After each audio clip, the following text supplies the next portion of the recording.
But then I noticed something. There were 10 beggars lined up against the wall. 10 beggars. And I'd seen these people every single day. But I didn't notice them. I was looking for some grand, important person. And sometimes the lessons in life come from the tiniest people. Sometimes the universe, life speaks to you through your children, through the person next door. You never know when that breakthrough is going to happen. All it takes is one shift. And there I was, sitting down. And something happened as I observed these people. There was one man who was there every day, who I'd seen, never paid any attention to. And he was sitting down. And as I observed this man, he was the only one sitting down on the floor. And he was singing. And I'm not talking just singing, I'm talking singing. He was singing songs. I had no idea what he was singing. I had no idea what he was saying. But I could feel it. You know when you can feel someone singing? Have you ever heard someone singing, you can feel it and it touches you? It just moves you to your core? I just cried.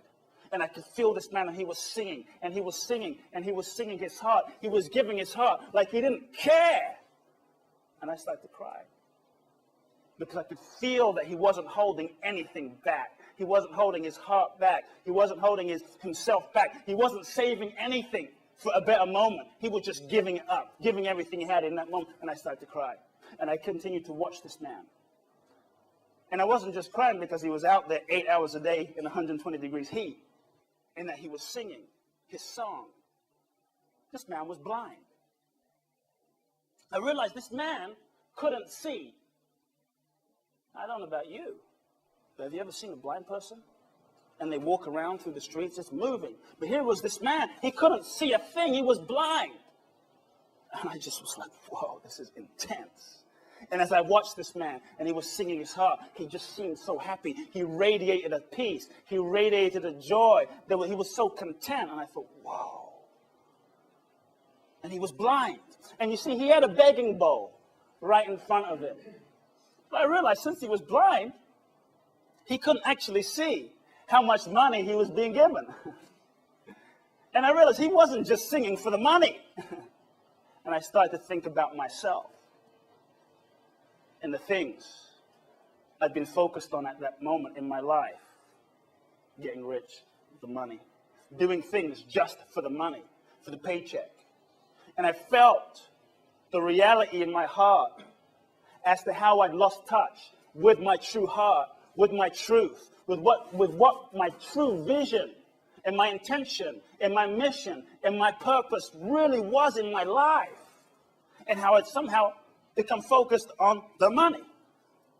And the money was great, but I started to realize how it wasn't connected to my heart anymore. And I started to cry. As I saw that this blind man wasn't singing just for the money, then I realized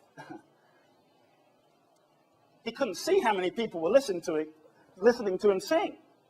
So the guy wasn't doing it for the fame, or for the approval, or for the attention.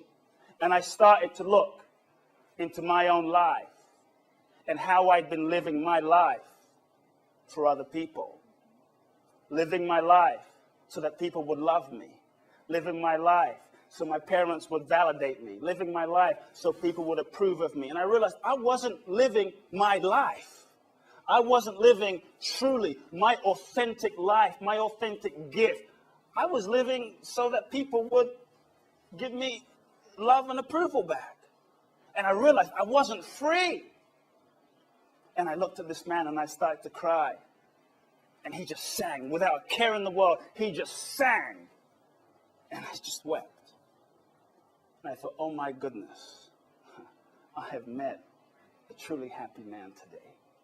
I have come to the poorest part of the world. And today I have met the richest man in the world who had everything. Every day we had a translator. And I said, every day you're here. Every day you come, I see you every day singing 8 hours a day, the top of your lungs singing. How do you do it? How do you just give every day? Give of yourself, give of your heart, how do you just keep giving like this? I mean, my friend doesn't call me back, they're off my list, they're gone. Someone doesn't respond to me, that's it, screw them. Let them go. Someone doesn't give me what I want, forget them. And this guy's just giving, and just giving, just endless. Do you know what I'm saying? And I started to feel my own limitation on loving, my own limitation on giving my gifts. And you know what happened? This is the moment my life changed. He simply looked at me. And I said, how do you do this? What's the secret? And he simply said, what else is there to do? What else is there to do? I don't know about you, but I was expecting some grand answer, some great philosophy, these 41 steps to higher happiness. And he just said, what else is there to do? Point blank, real simple. That was the miracle moment in my life. What else is there to do? And I turned away, and he turned away and kept on singing. And then he turned back to me, and he said, life may give you everything you want. Life may give you everything you want. Life may not give you anything you want. But you can give life everything you are. That was it for me. You can give life everything you are.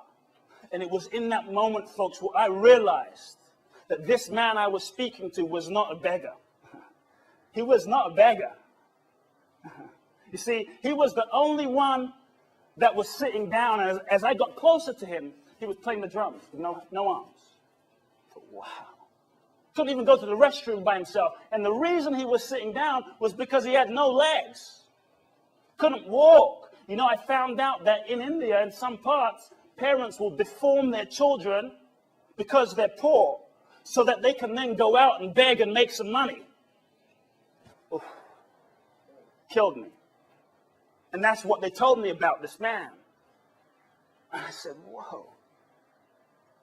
And I figured he had every single reason to not give. Every single reason to not love. Every single reason to not love. Every single reason to be mad and to be bitter about his life and complain and to be mad at God and just sit there in a corner and say,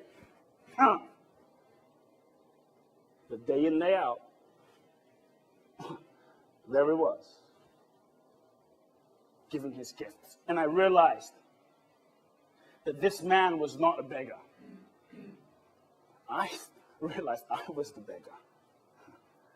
Because when I'm not giving my gifts, when I'm not loving and expressing, serving those around me, I'm just taking from life, taking from life, taking from life, taking from life. And I started to realize that one of the reasons I was not happy, and one of the keys to happiness, and one of the reasons I was not truly alive, was I was just focused on getting. Does anyone know what I mean? I was just focused on getting. What can I get? What can I get from my client? What can I get from this person? What can I get from my girlfriend? What can I get from my friend? Just getting. What's in it for me? And I realized that real blindness is when we're not really in touch with why we're alive. When we're not really in touch with our true gifts and we're not giving that. That's blindness.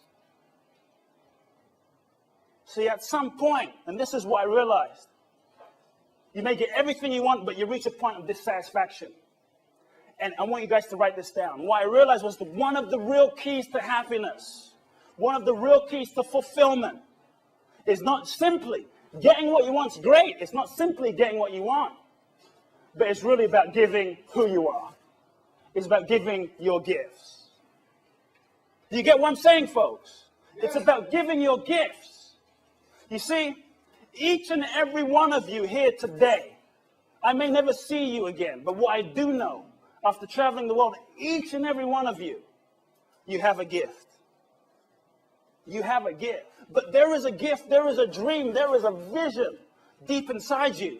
And I'm here to say you have a song to sing. What's your gift? That's one of the questions I want to pose to you today. What is truly your real gift as to why you're alive?